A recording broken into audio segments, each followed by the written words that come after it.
நம்ம Ashwin sweets and snacks export பண்றதுக்கு 7373041434 மற்றும் www.ashwinsweets.com கான்டாக்ட் பண்ணுங்க. இயற்கை வேளாண் கண்காட்சியை தொடங்கி வைப்பதற்காக பிரதமர் நரேந்திர மோடி கோவை விமான நிலையத்திற்கு வருகை தந்திருக்கிறார். தொடர்ந்து அவர் கொடிசியா மைதானம் நோக்கி புறப்பட்டு செல்கிறார். அருண், தொடர்ந்து அங்கு நீங்க சொன்ன மாதிரி பிரதமர் நரேந்திர மோடி இன்னும் 10 நிமிடத்தில் அங்கு சென்று அடைவார் என்று சொல்லியிருக்கீங்க. தொடர்ந்து அங்கு அவருக்கு எந்த அளவுக்கு உற்சாகமான வரவேற்பு அளிக்கப்பட்டு வருகிறது, என்னென்ன நிகழ்ச்சிகள்லாம் அங்கு செய்வதற்கான ஏற்பாடுகள்லாம் செய்யப்பட்டு வருகிறது, தற்போதைய கால நிலவரம் எப்படி இருக்கு?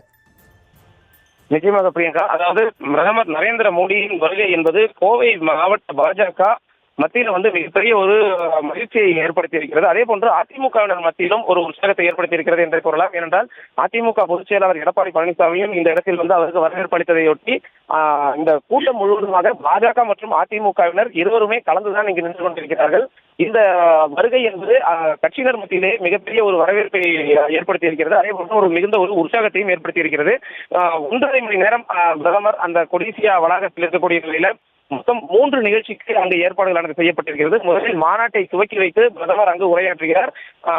பிரதம மந்திரியின் கிசான் திட்டத்தின் கீழ் விவசாயிகளுக்கான நிதிகளை அவர் விடுவிக்கிறார். சுமார் ஒரு 90 கோடி அளவில் அவர் அந்த நிதியை ஏற்கனவே பெண்டிங் இருக்கக்கூடிய அந்த நிதியை விடுவிக்கக்கூடிய பிரதமர் நரேந்திர மோடி அங்கு அமைக்கப்பட்டிருக்கக்கூடிய அந்த அரங்குகளை நேரில் சென்று பார்வையிடுகிறார். அந்த அரங்குகளை பார்வையிட்டு அதைத் தொடர்ந்து அங்கு வேளாண் விஞ்ஞானிகள் மற்றும் இயற்கை விவசாயிகள் அவர்கள் ஏற்கனவே அந்த பகுதியில் ஒரு அரங்கில் காத்திருக்க வைக்கப்பட்டிருக்கிறார்கள். அவர்களுடன் பிரதமர் கலந்துரையாடுகிறார்.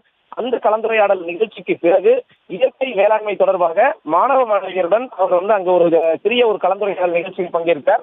அதைத் தொடர்ந்துதான் அங்கிருந்து நேராக புறப்பட்டு வேறு எந்த நிகழ்ச்சியிலும் அவர் பங்கேற்பதற்கான எந்த ஒரு திட்டமும் இல்லை.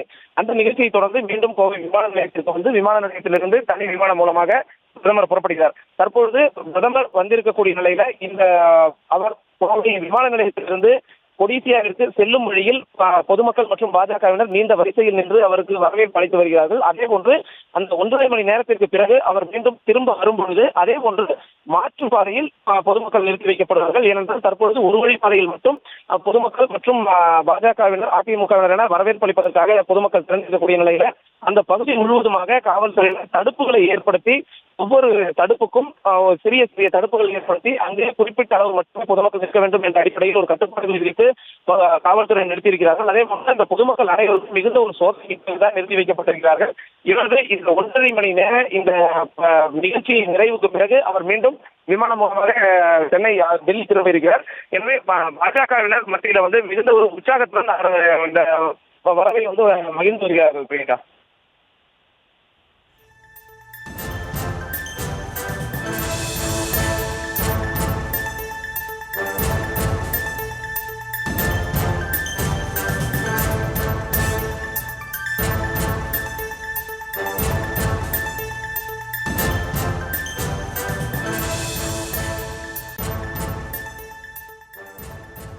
நம்ம Ashwin sweets and snacks export பண்றதுக்கு 7373041434 மற்றும் www.ashwinsweets.com கான்டாக்ட் பண்ணுங்க.